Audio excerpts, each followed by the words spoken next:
What's up, guys? My name's Noah, and you're watching The Productive Producer.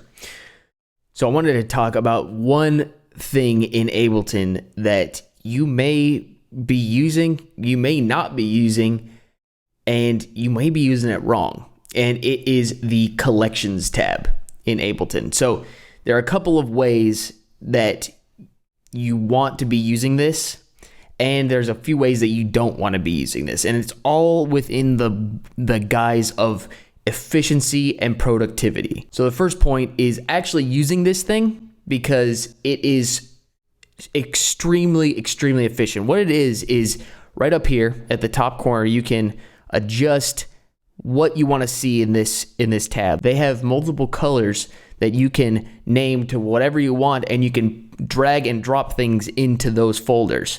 So they're sort of like master folders for, pretty much anything you can think of. And there's a couple of ways that people use them that don't really facilitate an effective, productive producer. The first way that people misuse the collections folders are labeling it by vibe, like sad or happy or angry, emotional, heavy, whatever. This doesn't really lend itself to being efficient because nobody makes every single type of music all the time. It also limits your experimentation. Sometimes you would want to put something that's maybe angry with something that's sad or soft, something heavy with something hard, some contrast. Here's one that I've seen people do that you definitely shouldn't do. Do not organize by frequency. Some people will organize this by sub, low, mid, high mid, high, and ultra high. Most sounds have a lot more frequencies than just those specific frequencies. It's not conducive for utilizing your collections folder. And if you don't use it properly, guys, this is another bonus point right here. If you misuse your collections folder, then you won't end up using it at all. And it's such a helpful tool, and it helps save you so much time. My collections folder helps save me so much time every time I'm in the studio. So that's why I made this video. I wouldn't make this video if I didn't think it was important. I think it's very important. So how are you supposed to use it? I just spent all this time talking about how you're not supposed to use it. How do you use it? My first one I put in is plugins, and you can see right up here. Let's take a look.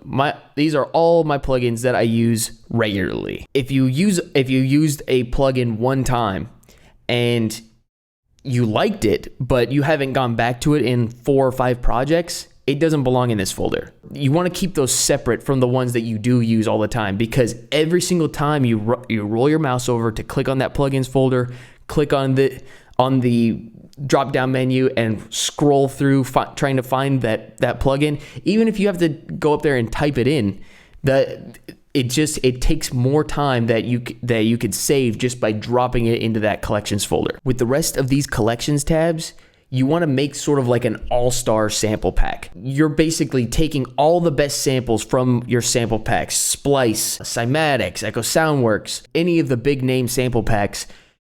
You want to find the best of those ones that fit your style of music and what you like to make, and put them in each of these subcategories. So we have kicks, snares and claps, synths. These are ones that you like put some synth loops in here, some synth one shots. I use this for like some of my fill synths in my songs. I'll put those in there because I always like to find the really cool sounds that usually are really complex, take a long time to make. I like to keep those in this folder here. Some people might want to put in synth loops. Maybe they're making hip hop and they like to use synth loops. Or instrumental loops. So this could read synth/instruments if need be. The next one, vocals. Everybody uses vocals in their songs. Well, most people do at least. And if you're like me, you're always searching through your Splice app, scrolling through that huge list of all those vocal samples that you bought and you thought you were going to use, but you didn't end up using. So every 3 to 4 months, I'll go in through my Splice samples and I'll find the ones that I like and I'll drop them into this folder. I don't have to go through into another app to try to find a vocal sample that I like. I can just reach over here, because I've already grabbed all the good ones. So what kind of vocals do you put in here? Verses, pre-drop vocals, hooks, anything that you use in your songs that would fall under the vocal category, I would put in here. The next category is effects. So this one will be sweeps, impacts, drones, ambiance, cool miscellaneous effects. And the reason why I do this is because a lot of times it takes me, like, I'm trying to find a specific type of sweep or a specific type of riser. There are some in some sample packs that I just don't use. They're just too aggressive, or they're too rhythmic. I don't like my risers to be rhythmic most of the time. Or if maybe a lot of the impacts that I find in some sample packs, the impacts that they have in there, they just they don't have very much punch. You want to weed through all of those samples that you wouldn't use in your projects and find the ones that you would. So that way you don't have to go through every single time you need a sample. You have to go open a folder, go to the subfolder, go to that subfolder, go to the other subfolder, scroll through the ones until you find the right one. It's already right there. You already did the work once. Don't make yourself do it multiple times. And the last category, I sort of leave it as anything else that's kind of cool. So why is this so important? If you spend so much time looking for samples, it takes up time in your studio session. If you can spend less time doing stuff like looking for the right sample, the more music you'll make. And the more music you'll make, the better quality music you will inevitably make. The best way to get good at doing something is to do it a lot. So, is this going to completely revolutionize your workflow? Maybe. It might. Let me know in the comments if you think that this is a dumb idea. For me, it has saved me a lot of time and allowed me to make music for my clients, on working on collaborations, and my own stuff. It allows me to make stuff so much faster and so much more efficiently. Here's my advice. Take 2 hours.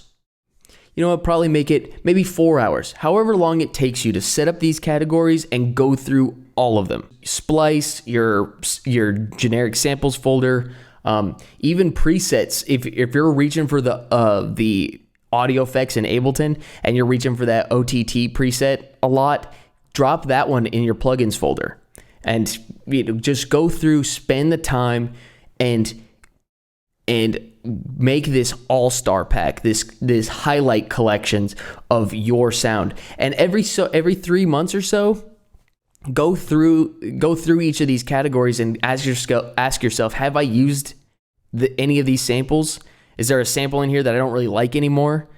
And then if there is, just delete it. You want to be cycling through these samples every so often, not too frequently, right? You want to keep as many samples in here as you need. You don't want to have so many that you're running into that same problem that you had before with all of your other sample packs, right? The point is to keep everything organized and trim it down to a manageable amount.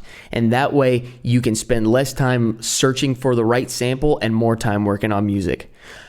Guys, I hope you enjoyed this video. Please let me know in the comments. Maybe you think that this is a dumb idea. Let me know in the comments. Tell me how you organize your samples.